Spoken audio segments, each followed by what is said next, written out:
Hi, I'm Lance Lacombe with the Metropolitan St. Louis Sewer District, your wastewater and stormwater provider for all the city of St. Louis and 90% of St. Louis County. I'm standing today inside the fence line at Bonhomme Presbyterian Church Cemetery, which dates back to 1844. Behind me, over 100 members of the congregation are buried.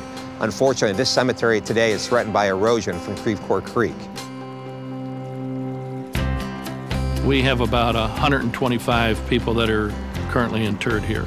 The earliest one was buried about 1844. It's Nancy Sappington Baxter and other members of the Baxter family, of which Baxter Road is named after.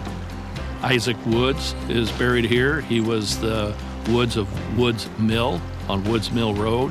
When we first came out here in the 1970s, it was pretty much open fields and farmland. And as each subdivision was constructed, the amount of stormwater runoff increased and would flow into the creek. And over the last 36 months, as the creek has increased in the flow of water during heavy rains, it has eroded the west bank. Right now, the edge of the bank is probably less than 10 feet from the first row of cemetery plots. And so if it continues to deteriorate at the same rate, we really are in jeopardy of starting to impact some of the people that are buried here. And we reached out to the Army Corps of Engineers, FEMA, Missouri Department of Natural Resources, St. Louis County, City of Chesterfield, and also MSD, and no one really had any ways of being able to help us. And so we were feeling like we were being left on our own to try and address a situation that really wasn't anything that we caused, but we're bearing the brunt of the flow of the waters. We've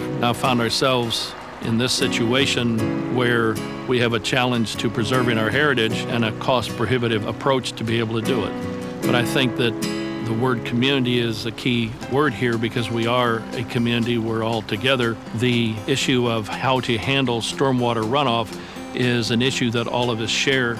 Our situation seems to be a greater impact on our cemetery at this particular moment, but the concerns and the problems are shared throughout St. Louis County. This is just one of the hundreds of stories of customers from throughout our service area who suffer from erosion and flooding issues. We will continue to tell these stories and help explain to the public why we're taking these steps and how we're responding to erosion and flooding throughout our area. Why? Because serving you, our customer, is our most important duty.